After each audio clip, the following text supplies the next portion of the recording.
Daniel Mango is a social worker, educator, and racial justice activist from the United States. He is currently the director of the Black Mental Health Program, where his work is focused on uniting Africa and the African Diaspora towards better mental health. And he's on the line with us here just now. How are you doing today? I'm doing great, Toby. It's a great day, just grateful to be alive and grateful to do the work that I do. Yeah, absolutely. So why do you feel it's important that Black people need mental health support? I mean, that's a pretty big question, but I think it all starts with, we could just trace it back to, times of slavery, but also like colonial times and everything else, and all the kind of trauma that Black folks have faced. And all the way up until now, there's still all these kind of things. We have different laws. There's all like this police brutality. There's neocolonialism. So there's all these different kind of forces that are making, Black life really hard.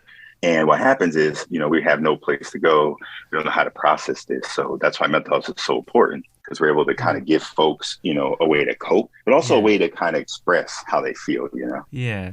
And those past things of slavery and colonialism and things, how do you feel they affect the world today? Because of course, that stuff, the slavery still happens to a small extent in places, but it's not as big as it was. Is it still the legacy you feel is still around? Yes, you're absolutely right. So it is the legacy. And what happened, so after, slavery officially ended, they had to find a way to kind of, transform it, right? Because they wanted to keep, those Black folks down. And again, after Reconstruction, it's not like they dismantled the South. They allowed all those slave owners to stay there. So nothing changed. And then Jim Crow came.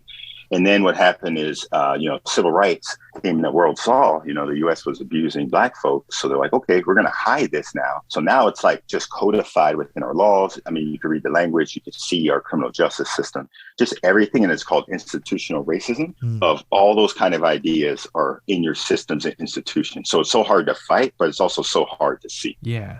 And in terms of mental health, do you feel like Black people are forgotten about when it comes to support? Or is it just that there's no support for anyone, really? So, that one's a tough one because it could go both ways. There has been, there's tons of studies and research that do show the disparities for Black folks, and they're pretty much the worst off. So there are a lot of stereotypes, again, like we're saying from the legacy, that are still here and people use. Now, people say, slavery, all that's over. But again, if we're still using the same language, we're still using the same kind of like roles and hierarchies from that time, has it really changed, or have we kind of transformed it? So it gets hard for Black folks. Also, too, Black mental health is kind of in flux.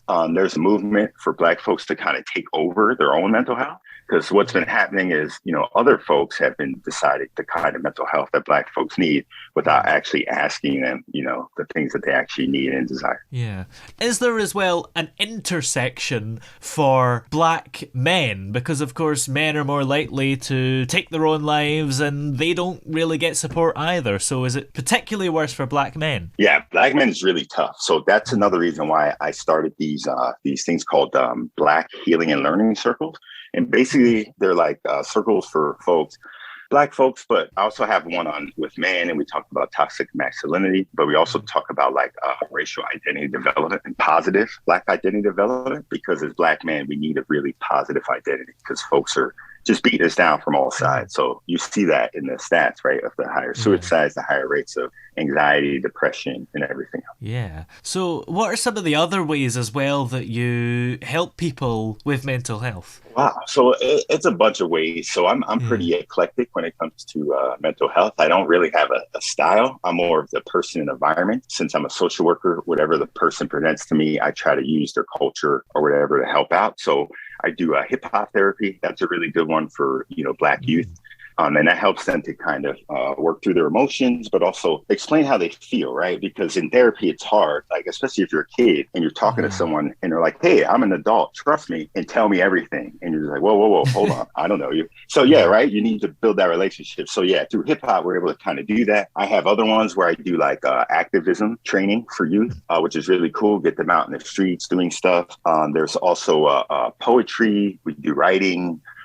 trauma workshops, also do movement like dance and yoga. So basically, it's a big kind of undertaking, but I try to hit all different points and get everyone, excited about like mental wellness and their mental health through different forms. So again, everyone has different ways they like to express themselves, but we can do it physically, creatively, mentally, whatever.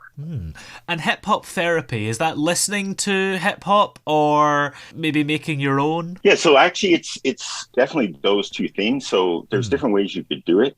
The first way that most people do it is, you'll listen to hip hop in the therapy session with the client, and then y'all kind of break it down, and then you'll go deeper into the lyrics, and then kind of ask the client why do they connect with that. And you could see, there's some kind of things that will come up. They'll be able to kind of work through, process feelings and everything else. Then, like you said, there's this other one where we actually make music. And I actually did some projects with some youth in high school where we made a mixtape about social justice and racial justice issues. And then they took it to City Hall to let the mayor and everyone else, those politicians, hear it. So they were doing some really cool activist work. But within that space, we're disrupting, systems of white supremacy, systems of oppression, because we're allowing these kids to speak their own voice and then talk about the things that are important. Yes.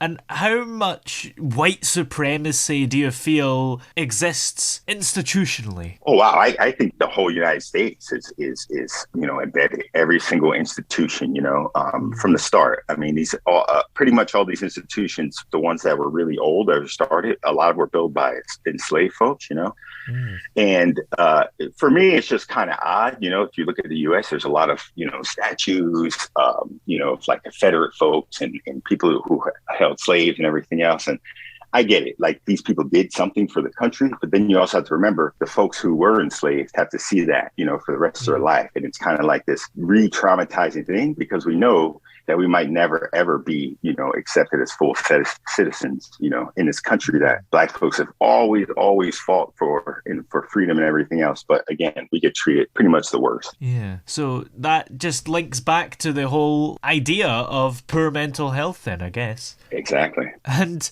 what other things are coming up? Are you planning to maybe come up with more ideas to improve mental health? Yeah, actually, what I'm doing now is I'm working to kind of transform social work, but also mental health in general. So as a mental health clinician, I help folks with, the mental health issues and everything else. And I learn different kind of styles and modalities. Yeah. However, a lot of the styles and modalities aren't really culturally responsive. And that just means that they're not really set up for people's culture and how they kind of conduct, healing and everything else. So the way we do it in the West is, right, you sit down, I'm the expert, quote unquote, you tell me everything and I help you get better. Yeah. But my style is more like we enter in a partnership together. How can I support you? And you kind of guide the way. So yeah, I'm trying to find a way to do more Afrocentric social work. And that's more of just centering, the African worldview. And again, it's not just for Black folks. African worldview is the human worldview, which is really cool. And it allows other folks to, have a chance to get their voice heard, because in, this Eurocentric therapy, they only accept those ideas, that have been passed down by the Europeans or white folks or whatever. And they kind of leave out other places and other folks who could contribute, to healing and everything. Mm-hmm. And in mental health, is it hard to come up with the solution? Because for physical things, we sort of know what to do. If you've got a broken leg, we know everything you need to do to fix that. Whereas mental conditions, it's not as black and white, is it? No, not at all. And it is. It could take a lot of time to figure it out. And that's something I went through too. So I also have lived experience. Just means that I have my own mental health struggles, but I'm also very vocal about that because I'm a advocate as well. And I'm also a Army veteran. So I have PTSD. And I also talk about, making sure that vets talk about PTSD because, it's something that's really dangerous. And a lot of suicides happen, when vets aren't taken care of and everything else. Oh, yeah, absolutely. Well, where are we able to check out the International Mental Health Association? Okay, so go to IMHA, so it's IMHA.NGO. Yeah. And you'll see all of our great stuff on there. You'll also see the Black Mental Health Program, which, again, I'm the director of. And just to let everyone know that I'm heading to the UK, actually, to Leeds at the end of June for a conference, social work conference. I'll be presenting writing 2 papers there. And then I'm heading to Kenya for a month after that. We're going to be filming a documentary out there for Black mental health, but we're also going to do some programming on ground. So it's going to be really exciting. Yeah, have a good time in Leeds. That sounds exciting. Yeah. Well, many thanks for joining us on the show, and who knows, we'll maybe see you in Leeds. Awesome. Thanks so much, Toby. I appreciate it. Hey, and everyone, you have a great one, and definitely take care of your mental health.